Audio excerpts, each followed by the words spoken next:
Hi, I'm Nick. Today's episode of Cliché is called Rain or Shine.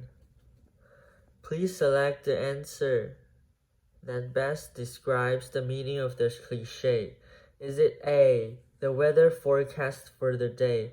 Forecast 是预报，所以是那一天的天气预报。Or is it B, no matter what happens, 不论事情发生的怎么样。Or C, describes when the weather is poor, 描述天气是很糟糕的。给你们5秒钟 ，give you 5 seconds.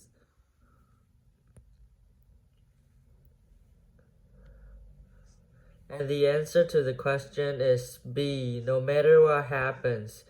In rain or shine, it means the good days or bad days. So, no matter what happens, it means rain or shine. Thank you.